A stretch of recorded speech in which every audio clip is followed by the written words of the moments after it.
parturition, and then we are finishing this chapter today. So what is parturition? The birth of the child. Once the embryo is fully mature and developed, it is called as parturition. Remember, parturition will have the activity of parturition is called labor, and there will be pain in this process, which is called as the labor pain. So during this process, the uterine as well as the abdominal muscles undergo contraction. So contraction of uterus, myometrium, and contraction of the abdominal muscles. And finally, there will be two things going on: dilation of cervix and vagina. Dilation means loosening. So the cervix and vagina, which is collectively called as birth canal in NCERT, and then the passage of the baby outside is called as parturition. It's a neuroendocrine mechanism, NCERT statement. It involves fetal ejection reflex. Now, what is fetal ejection reflex? Once the fetus is fully mature, it will send a signal through placenta to the endocrine system of the female body, mother's body, and that will cause release of oxytocin. Oxytocin will cause contraction of the uterus, myometrium muscles, smooth muscles, and this will have a positive feedback mechanism. The slight amount of contraction of the uterus will send a signal for a more oxytocin, and now more contraction, then more oxytocin, further more contraction. So a positive feedback is there, a positive feedback mechanism is there. So this will cause finally the baby to be delivered out. Please remember, in this process the estrogen level is always high compared to the progesterone level, and oxytocin level is also high in the female's body, and plus she develops great amount of receptors for oxytocin in her uterine muscles, or you can say the myometrium layer of the uterine wall. So parturition is divisible into three steps.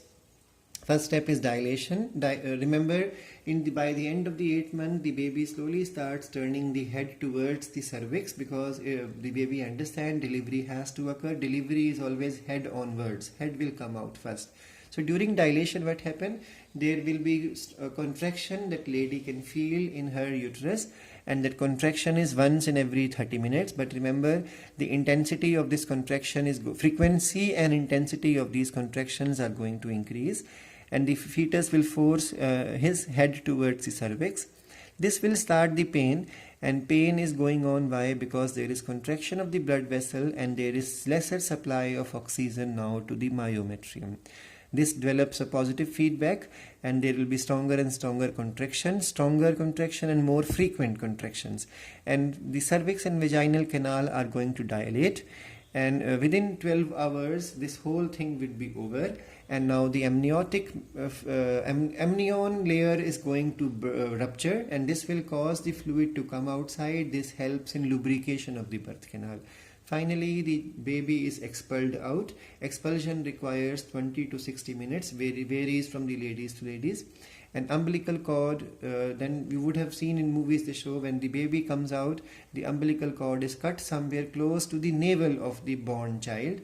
And remember, in this process, contraction intensities are going to increase. Now, once the expulsion or delivery is over, the third step is afterbirth. What is afterbirth? The whole placenta is going to be expelled out. Remember, human comes in the example of deciduate type of placenta. So the whole placenta, once delivery is over, is going to come outside due to a strong contraction, which is finished within 10 to 45 minutes. And this whole is the process of parturition.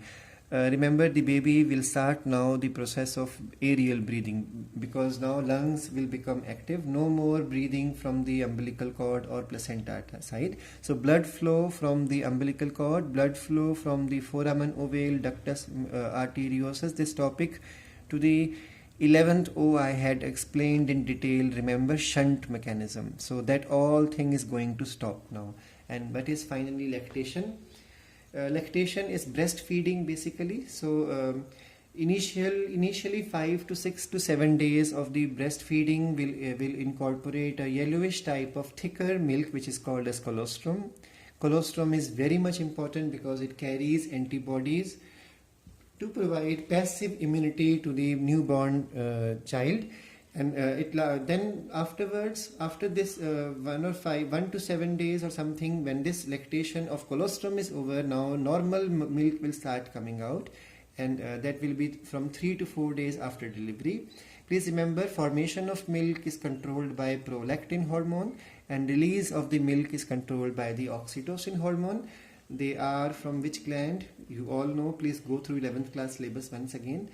And we all know 6 months is the time period always suggested by the doctors for lactation to go on. If a lady starts becoming less intensive in breastfeeding, then slowly there will be accumulation of the milk in the breast, and that carries an inhibitory peptide which will send a negative feedback, and slowly the formation of milk will stop. So I hope this whole is clear to you, and we are closing this chapter today. We'll be starting with the next chapter. Please bring the doubts and assignment things on the WhatsApp group. I'll be waiting for that.